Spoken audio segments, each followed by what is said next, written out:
Hey Reddit, throwaway account because my main has too many mutuals who know my wife. Well, soon to be ex-wife, I guess.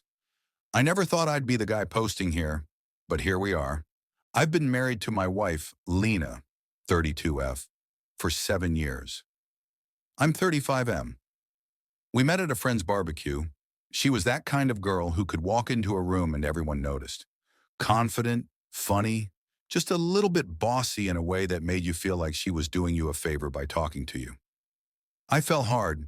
We got married 2 years later, bought a house, adopted a dog, started planning for kids, all that normal stuff.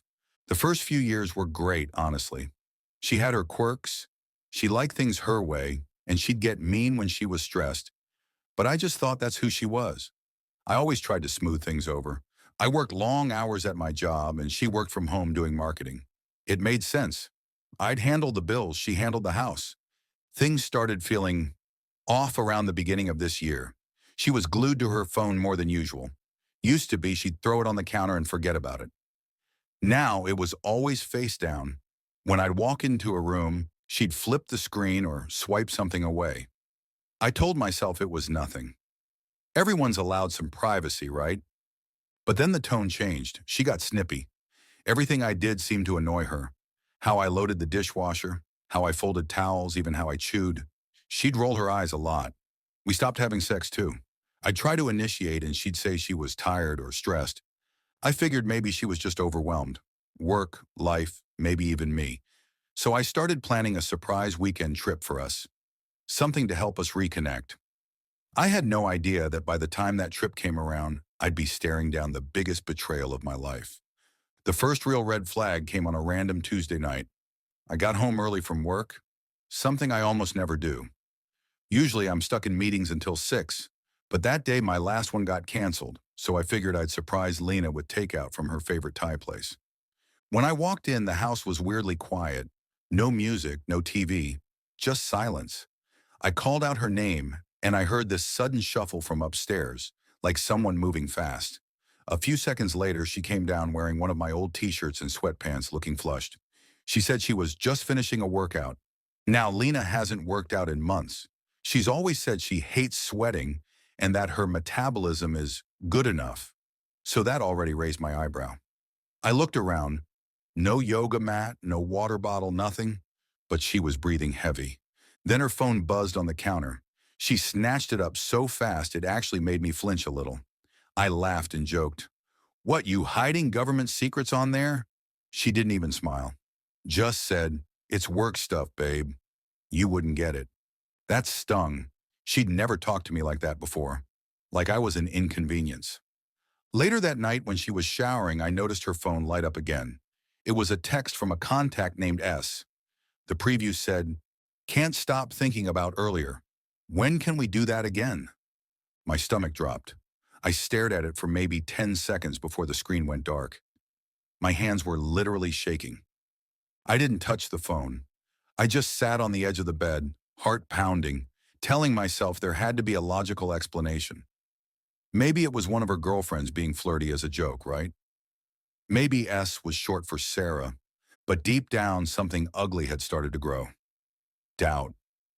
That night, when she got out of the shower, she was suddenly all sweet again, cuddly, laughing at some show we were watching. It almost made me question if I'd imagined the whole thing. Almost.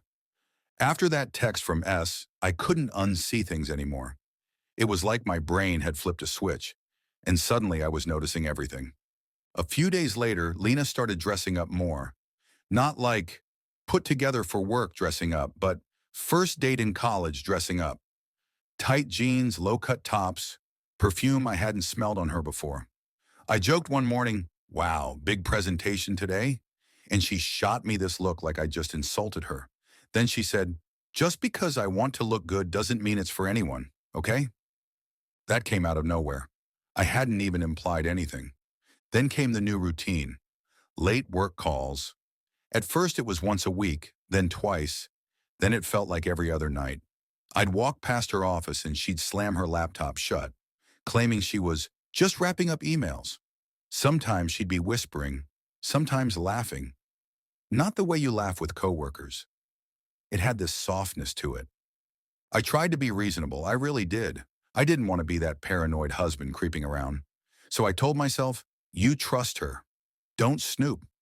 But she started getting mean, like randomly mean. If I asked if she wanted dinner, she'd snap. I already told you I'm not hungry, even if she hadn't. If I mentioned something about work, she'd roll her eyes and say, you talk about that job like it's the only interesting thing about you. It was like she couldn't stand me anymore. The worst part, our dog, Milo, who loves everyone, started growling at her sometimes when she'd raise her voice. She'd scream at him to shut up and call him that stupid mutt. That wasn't her, or maybe it was, and I just hadn't seen it before. Then one Friday night, she said she was going to a girls' night.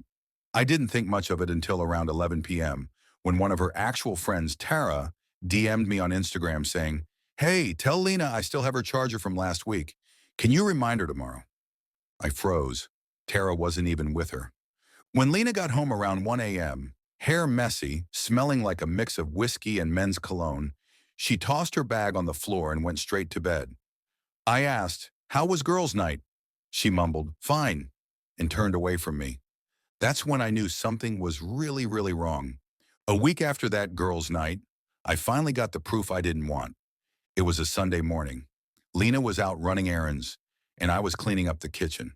Her phone was sitting on the counter, charging, completely unlocked. I swear I didn't plan to look. I even told myself, don't do it, you'll hate yourself if you're wrong. But curiosity and dread won. The first thing I saw was a text from S. The preview said, can't wait to see you again, baby. Last night was insane. My heart started hammering so hard I could hear it in my ears. I opened the thread. There it was, dozens of messages. Flirty, explicit, disgusting messages. Pictures, too. Her in lingerie I'd never seen before. Him, shirtless mirror selfies. She called him Sam.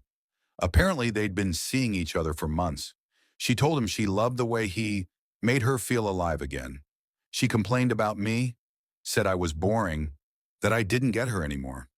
Every message felt like a knife. Then I saw a photo of them together, in our car. My car, parked near the lake where we used to go on dates. She was kissing him. I don't even remember sitting down, but I must have, because when I looked up, I was on the kitchen floor shaking. I couldn't breathe. I kept scrolling, hoping it was some sick joke, but it wasn't. It was all there. Then I noticed something else. A text she'd sent to me that same day, right after one to him. To him, you're so much better than him in every way. To me, miss you already, babe. Can't wait for dinner tonight. The whiplash of seeing those two messages, back to back, broke something in me. I just sat there staring at her phone, realizing I didn't even know who I'd been living with anymore. The woman who used to hold my hand in the grocery store, who cried watching Pixar movies, that person was gone. Or maybe she'd never really been there. When she walked in an hour later, smiling, holding a bag of groceries like nothing was wrong, I felt something inside me go numb. I knew I had to confront her. When she came back from errands, I was sitting at the dining table with her phone in front of me. She froze the second she saw it. Hey, she said cautiously, like she already knew. What's going on? I didn't even yell at first. I just asked, who's Sam? Her eyes went wide, just for a split second, and then she smirked. That's what got me. Not guilt, not shock. A smirk. She said, he's a coworker. Why? I said, a coworker you send lingerie pictures to? Her face dropped. Then came the lies, rapid fire. You're overreacting. It's not what it looks like. We were just joking around. You shouldn't have gone through my phone. That last one, that's when I snapped. I said, you don't get to be the victim here. You cheated on me, Lena. She crossed her arms full of attitude and said, oh, please, maybe if you paid attention to me instead of your stupid job, I wouldn't have needed to find someone else. That hit like a truck, not because it was true, but because she said it so coldly, like she'd rehearsed it. I asked her if she loved him. She laughed, actually laughed, and said, don't be dramatic.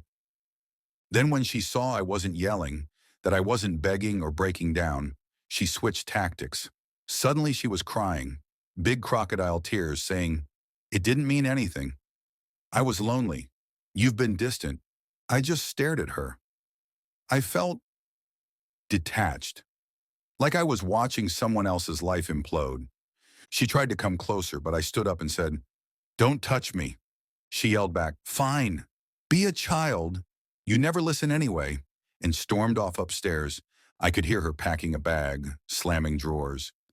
She came down 10 minutes later with her suitcase and said, "I'll stay at a friend's place until you calm down." And then, I kid you not, she had the nerve to say, "Maybe we can talk when you're being reasonable." That was it. She walked out the door, slamming it behind her, and I just stood there in silence, surrounded by the echo of everything I thought my life was. That night I didn't sleep. I sat on the couch, staring at nothing, wondering how someone could look you in the eye every day and lie so easily. The morning after she left felt like waking up in an abandoned house, even though I was still in my own living room. Her coffee mug was still on the counter, her jacket on the chair. Milo kept pacing by the door, whining softly like he was waiting for her to come back. I didn't know what to do with myself. My brain was in this fog where I kept thinking, maybe this isn't real. Maybe she'll text me and say it was all a misunderstanding. But instead, around noon, I got a message from her. "I need space right now. Don't text me. I'll reach out when I'm ready." That was it. No apology, no explanation, just that. I didn't reply. I couldn't. My hands were shaking too much to type anyway. That day, I called in sick to work and spent hours just sitting there, replaying everything in my head. Every late meeting, every weird excuse, every fight she'd picked for no reason. It all made sense now. Then came the humiliation. I realized she'd probably been with him while pretending to love me, while texting me cute emojis, while we were planning our anniversary trip. I felt sick to my stomach. That evening, her friend Tara, the one who accidentally exposed her fake girls' night, called me. She said she didn't want to get involved, but thought I deserved to know. Apparently, Lena had been seeing this guy, Sam, for at least 4 months, maybe longer. They'd met at a networking event and hit it off. He was single. She told her friends he understood her better than her husband ever could. Hearing that out loud, it broke something in me. I hung up and cried for the first time in years. Not loud, movie-style crying, just quiet, empty sobs that wouldn't stop. I didn't eat, didn't sleep. Every time I closed my eyes, I saw that picture of them in my car. By the next day, anger started seeping in, not just at her, but at myself, for missing the signs, for forgiving her attitude, for thinking her coldness was just stress. That night, I poured myself a drink, looked around the house we'd built together, and realized I couldn't stay trapped in the memory of someone who clearly didn't give a damn about me anymore. That's when I made a decision. The next morning, I woke up with that hollow pit still sitting in my chest. But something had shifted. The grief was still there, yeah, but it was starting to burn instead of freeze. It was like my sadness was slowly turning into fuel. I decided I wasn't going to just sit around waiting for her to reach out when she was ready. Screw that. She made her choice. I spent the morning packing up her stuff. Every drawer, every closet, gone. I threw her clothes into boxes, folded her fancy shoes she never let me touch, even grabbed the stupid mug that said "Boss Babe." All of it went into the garage. Milo followed me around, watching quietly, tail low. Halfway through, I found one of our wedding photos in a drawer, the one where we were laughing instead of posing, right after she accidentally spilled champagne on me. For a second, I almost lost it again. But then I realized the woman in that photo wasn't this woman. She wasn't the person who'd lied to my face for months. She was a memory, and I didn't owe her anything anymore. So I put the photo away and kept going.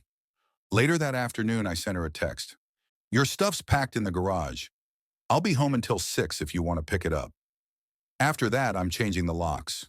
No anger, no begging, just facts. An hour later, she called. I didn't answer. Then came the text. "Wow, you're really doing this? I told you it didn't mean anything. You're being dramatic. We can work through this." And the kicker, if you'd shown me this much passion earlier, maybe I wouldn't have had to look elsewhere. That one almost made me throw my phone, but I didn't reply. Around 5:30, she showed up. She didn't knock, just waltzed in like she still lived there. She looked around and said, "So this is how you're handling it?" Real mature. I said, "Get your things, Lena." She huffed, muttered something under her breath, and started hauling boxes out to her car. No apology, no remorse, just attitude. When she was done, she stood in the doorway and said, "You'll regret this. You'll realize you overreacted." I just looked at her and said, "No, Lena. For the first time in years, I think I'm underreacting." Then I shut the door, locked it, and for the first time in a long time, the silence in that house didn't feel like loneliness. It felt like peace trying to find its way back in. After she drove off, I just stood there at the door for a while, listening to the sound of her car fade away. It felt unreal, like I just watched the final scene of a movie I didn't even know I was in. When the silence settled, it hit me how quiet everything was. No music from her office, no sound of her talking on the phone, no footsteps upstairs, just Milo's breathing beside me and the hum of the fridge. That's when the crash came. Not physical, emotional. It was like all the adrenaline drained out of me, and suddenly I was just empty. I sat on the couch and stared at the wall for hours. I didn't cry this time. I think I was past that point. I just felt this weird mix of sadness and relief. Sadness for what I thought we had, relief that the constant tension, the walking on eggshells was finally over. Over the next few days, I went into autopilot. Work, eat, sleep, repeat. My coworkers asked if I was okay, and I just said I was dealing with stuff. I didn't tell anyone the details yet. I wasn't ready for the pity looks. Then, 3 days after she left, she texted me again. "I miss you. Can we talk?" I stared at the message for a long time. My chest tightened, not from hope, but from anger. Miss me? She missed having someone to blame, someone to control, someone who'd forgive her lies. That's what she missed. I didn't respond. 2 hours later, she followed up with, "You're really going to throw away 7 years over one mistake?" That line, "one mistake," nearly sent me over the edge. One mistake isn't a months-long affair. One mistake isn't bringing another man into our life and lying to my face every single day. Still, I didn't reply. That night, I took off my wedding ring. I'd kept it on, stupidly, like some symbol of hope. But when I looked at it, all I saw was everything I'd been holding on to that wasn't real anymore. I set it down on the counter next to hers, where it had been sitting since she left. I swear the house felt lighter after that. A week passed. I hadn't heard from her since that one mistake text, and I was starting to think maybe finally she'd moved on. I was even beginning to feel like myself again. I went for runs with Milo, reconnected with a few old friends, cooked something that wasn't takeout for once. Then out of nowhere, she showed up at my door. No warning, no call, nothing. Just knock, knock, knock. And there she was. Dressed like she'd actually put effort in, wearing that perfume I used to love, holding a box of my favorite pastries from that bakery downtown. I opened the door, and before I could say anything, she said, "Can we talk?" My first instinct was to slam the door, but some part of me, probably the part that still couldn't believe this was my life, stepped aside and let her in. She walked in like she still owned the place, looked around, smiled faintly, and said, "You've been keeping it clean." I didn't say anything. I just stood there, arms crossed. Then she started her little performance. Tears, shaky voice, the works. "I made a huge mistake," she said. "He doesn't mean anything to me." I was confused.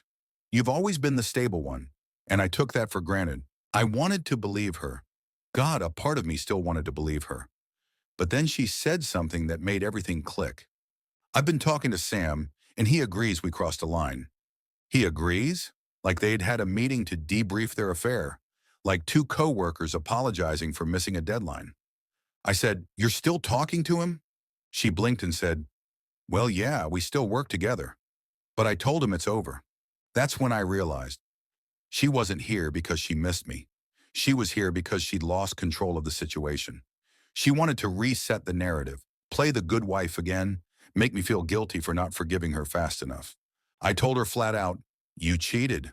You lied. You humiliated me. You don't get to walk back in here like nothing happened."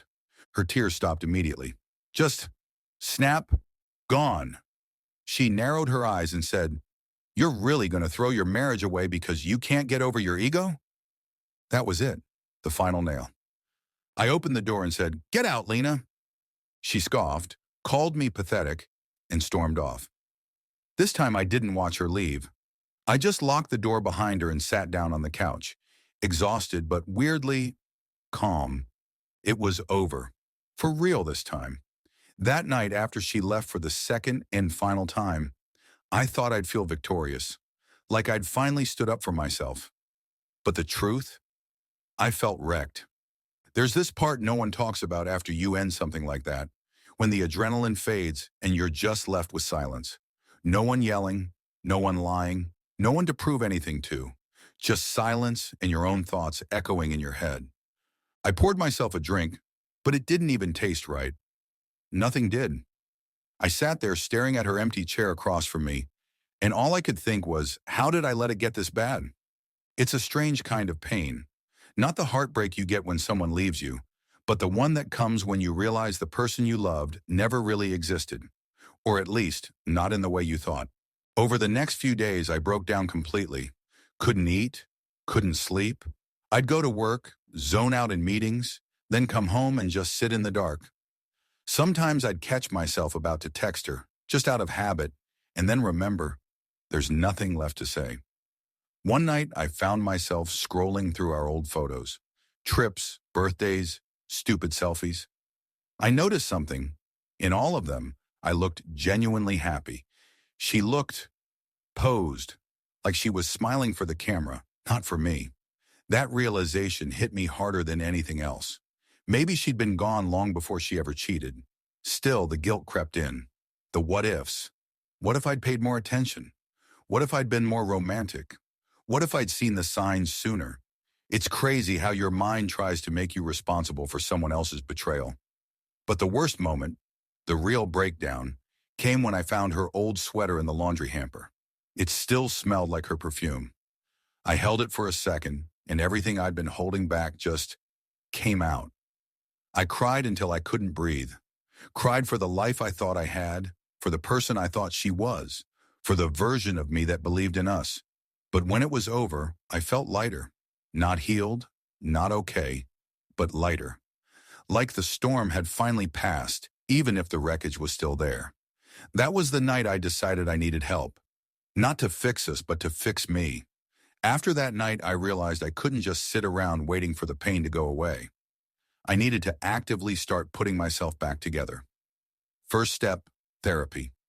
I found a counselor who specialized in infidelity and betrayal trauma. The first session was brutal. I didn't even know how to talk about what had happened without shaking or crying. But I left feeling validated, like someone finally understood that my feelings weren't overdramatic or weak. They were human. I also started leaning on friends more. I called my brother, who dropped everything to come over and help me pack the last of Lena's stuff. We drank beers, vented, laughed, and even cursed her name a little. It was the first time I'd felt a spark of normalcy in weeks. Milo was the real MVP, though. That dog became my little anchor, sleeping on my chest, refusing to leave my side, dragging me out for walks even when I didn't feel like it. He didn't judge, didn't lie, just loved unconditionally. I also made a conscious effort to reclaim my space. I rearranged furniture, got new sheets, repainted one of the bedrooms. Little things, but they helped me feel like the house belonged to me again. Physically, I started running more seriously. Long trails, hill sprints, pushing myself until I was too exhausted to think about her. Every mile was a release of anger, grief, and betrayal, and emotionally I began keeping a journal. I wrote everything, the texts, the lies, the confrontation, the nights I cried alone. Writing it down made it feel real, like I could finally face it instead of pretending to myself that maybe she'd come back. The first month was hell. The second month, less hell. By the third month, I could talk about her without immediately losing it. Not fully healed, but healing. Some days I still thought about her, about us, But instead of imagining reconciliation, I imagined a life where I didn't have to doubt every word someone said. That became my North Star. After a couple of months of therapy, running, and just generally existing in my own skin, something amazing started happening. I began to feel like me again. Not the me who was constantly anxious about pleasing Lena, or tiptoeing around her moods, or wondering if she was texting someone else. Just me. I started exploring hobbies I'd abandoned over the years. I dusted off my guitar and played until my fingers hurt. I even started sketching again, something I used to do all the time before marriage and responsibilities took over. There's something therapeutic about creating something that's yours, that doesn't belong to anyone else. I reconnected with friends I drifted away from. Game nights, late-night beers, spontaneous road trips. People who made me laugh, who reminded me I wasn't alone in the world. And I realized I'd been letting myself shrink for years. For her, for our house, for this life that now felt like it was never really mine. Work became easier too. Without the emotional fog weighing me down, I was more focused, more creative, even more confident in meetings. It was weird, almost like I was getting my energy back in waves, something I hadn't realized I'd lost. And Milo was thriving. He'd stopped pacing nervously at the door, started cuddling less desperately, and we fell into our own little rhythm. That dog and I, we were a team again. But the biggest change was mental. I stopped asking what if all the time. I stopped blaming myself for her choices. Every day I told myself, you did your best. She made her choice. You get to choose now. It wasn't instant. Some mornings I'd wake up and the memories would hit me like a freight train. But the difference now, I could breathe through it. I could acknowledge the pain without letting it control me. I was finally moving from victim to survivor.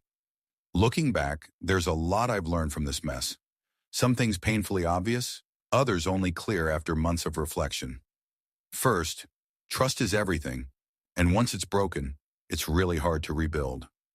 I used to think a strong relationship could survive anything, but infidelity? That's a line some people can't cross and still come back from. Second, listen to your gut. I kept making excuses for her behavior. The sneaky texts, the late work nights, the snippiness, because I didn't want to believe it. Ignoring the signs only prolonged the inevitable pain. Third, love yourself first. I spent so many years bending myself to fit her expectations, hoping she'd appreciate me. Spoiler, she didn't. The moment I started taking care of myself emotionally, physically, and mentally, I realized how much strength I'd had all along. Fourth, betrayal says more about the person doing it than the person being betrayed. Lena's choices reflected her own flaws and priorities, not my worth.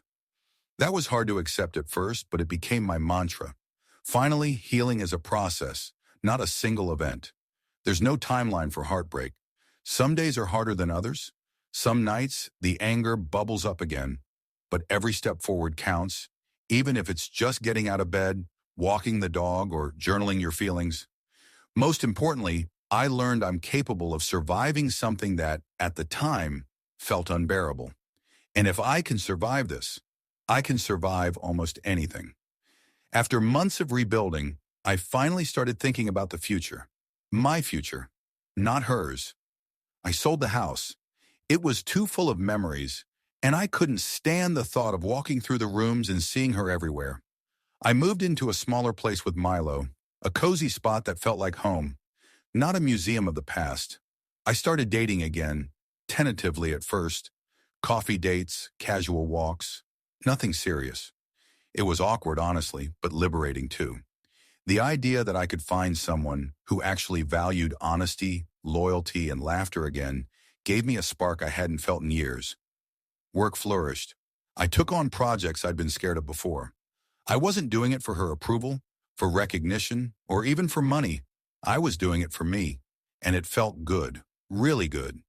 Every now and then, I still think about Lena. I think about what could have been if things were different, but I don't dwell. Those thoughts don't make me angry anymore. They're just memories, lessons wrapped in pain. I also made peace with the idea that some people aren't meant to be in your life forever, and that's okay.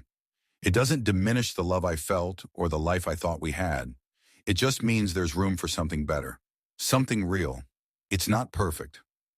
Some nights loneliness creeps in, but I've learned I can sit with that, feel it, and let it pass without letting it define me. Looking back on everything, I realize how much I've grown from this nightmare. 7 years of my life were upended, and yeah, it hurt like hell. But I survived. I rebuilt. I found myself again. If there's one thing I'd tell anyone going through this, it's this. Betrayal is brutal, but it's also a wake-up call. It forces you to confront reality, face uncomfortable truths, and decide what kind of life you want moving forward. Don't let anyone else's lies make you doubt your worth. I learned that anger, grief, and sadness are all valid emotions. You have to let yourself feel them fully before you can move on. And once you do, you can start to rediscover joy, passion, and even love without the chains of the past holding you back. I also learned boundaries. You can't fix someone else's moral compass. You can't make someone loyal or honest. You can only control your own actions in your own life. Most importantly, I learned resilience. The man who stared at that text from Sam on Lena's phone, shaking and broken, is not the man I am today. I'm stronger, wiser, and more aware of what I deserve. So here I am, a year later, still healing, still learning, still living. And honestly, I feel like myself again, the real me, the one Lena never got to see. To anyone out there facing betrayal, it sucks, it's ugly, it's devastating. But you can survive it. You can rebuild. You can even thrive. And one day, you'll look back and realize that the person who hurt you didn't take your life. They just forced you to find it for yourself.